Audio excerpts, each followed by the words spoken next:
The Vaznev vs Minibak. Which one is the best close-range SMG? Which one is the best sniper support? Both of those are great questions, and I thought the best way to solve this was by comparing the weapons directly to help you decide which weapon is the best for you to send your gameplay in Warzone 2 all the way to victory. I'll be giving you some stats, give you my opinion, and give you the best class setups for each weapon to help you dominate the competition. And I'm going to start off with some big-time stats that you care about most. Fire rate, time to kill, and recoil. For the fire rates, we're going to have 779 rounds per minute for the Vaznev and only 652 for the Minibak. This is a nice little advantage for the Vaznev because it actually makes the weapon way more forgiving if you miss a shot because the time to kill is affected less when you miss. The Vaznev will only add 77 milliseconds to its TTK per missed shot, whereas the Minibak will be adding 92 milliseconds. That means the Vaznev is 15 milliseconds more forgiving, which can start to add up quickly. This could be a significant factor when picking between these two weapons. And now if we move over to the time to kill against players with 250 health, meaning they have on 3 plates, the Vaznev will be better most of the time with 539 milliseconds at close range compared to 552 for the Minibak. These are both in the top half of time to kills for SMGs up close, and the long range TTKs are going to be 1155 milliseconds and 1380. Never use these weapons at long range because those are awful time to kills, and those start at 46 meters.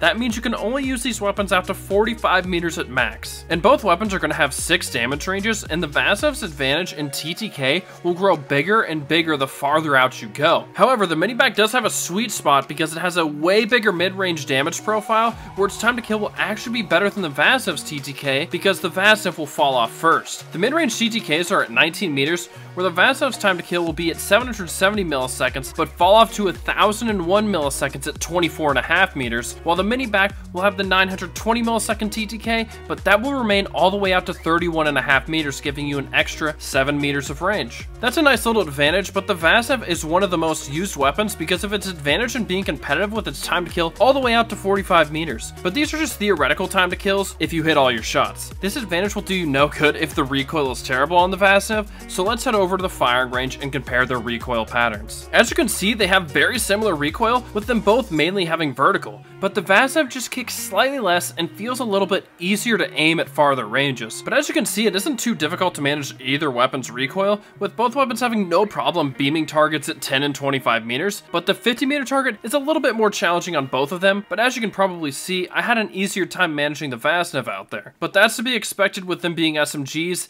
and them being at their best at close range. Now I'm going to transition into the stats that people don't find as sexy, but they impact how the weapons perform drastically and can make all the difference in which weapon you prefer to run with. I'm going to start off with average damage at close and mid range, where the Minibak will be better at 37.2 to 35.2 and 24.8 to 23.3. That results in fewer shots to knock up close, which is why the time to kill is so similar even with the slower fire rate on the Minibak. But at mid-range, the advantage is just going to shrink, and that's why the Minibak's time to kill will fall off a little bit more than the Vaznev's. But the good news is we get an extra 7 meters at mid-range for the Minibak, and another big plus to that weapon is that the damage per mag is far better at close range with 2,381 to 1,584. This makes a big difference in how good they are as a sniper support and in bigger game modes such as quads. The Minibak has enough damage in its mag to knock 9.5 players before reloading, whereas the Vaznev only gives you enough for 6.3 players. And since no one hits 100% of their shots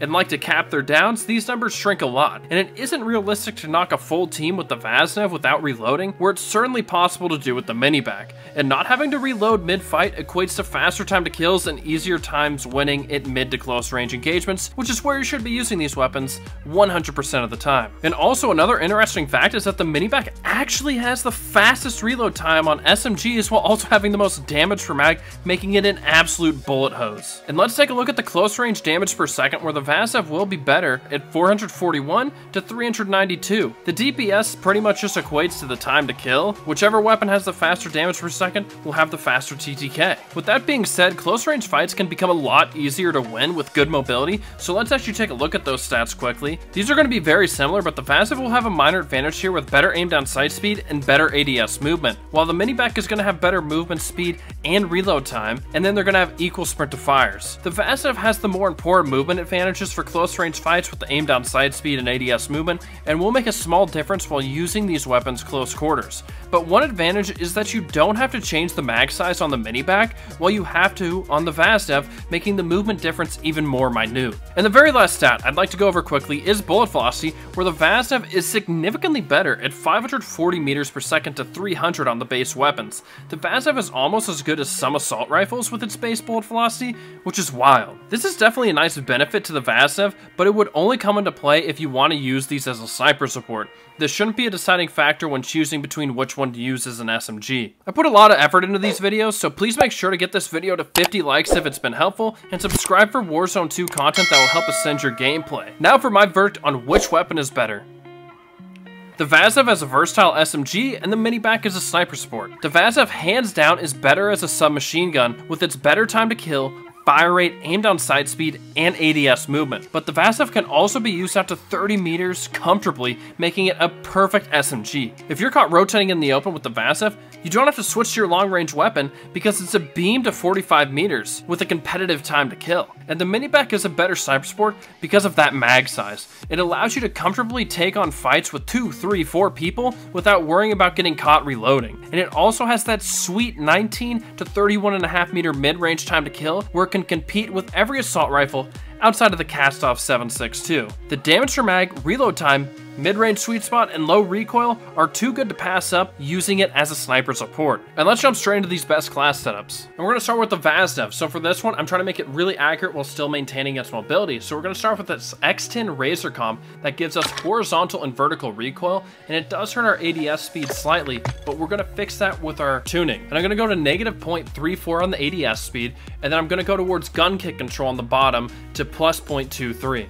Then we're going to use this Cast 1 barrel. It gives us some damage range, hip fire accuracy, and bullet velocity, because the initial damage range is only about 10 meters on this, and we want to get that really elite time to kill out to a little bit farther ranges. And then for the tuning, I go towards recoil steadiness at +0.18, and then I go towards ADS speed at -0.18. We're trying to maintain the ADS speed being good while still increasing our range. Then we're going to use this VX Pineapple because it really helps out with our hip fire, as well as giving us a little bit of recoil steadiness. And I don't tune this attachment. Then we go with the 45 round mag because it's our only option, and we need the extra bullets for the damage per mag to make it competitive past solos. Then I use this True Tack grip, which is going to give us sprint to fire speed and ADS speed, so this is going to completely make up for any losses we had before and more. And for the tuning, I go towards ADS speed at -0.32, and I go towards sprint to fire speed at -0.15, and that attachment just helped our two most important movement stats on SMGs, so this is going to be a great weapon to use from close to mid-range. Now going over to the Minibak setup, we're going to start with a very similar attachment with the X10 Razor Comp for that recoil control,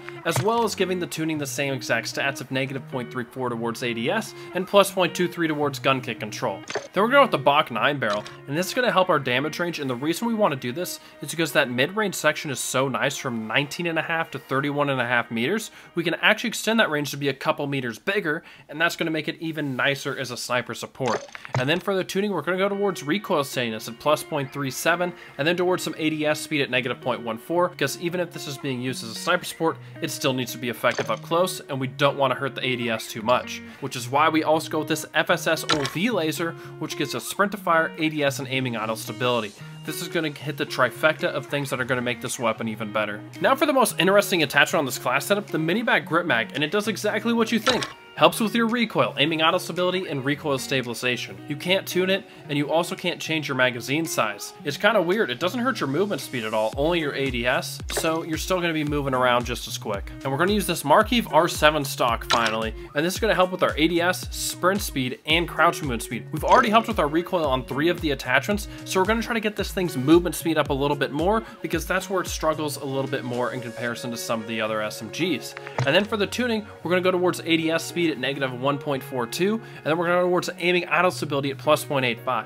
This allows the weapon to still be very accurate while still having very nice movement, and you're not going to regret trying this out with your snipers. And if you guys want to see what are some really good long-range weapons to pair these SMGs with, make sure to click right here. Peace.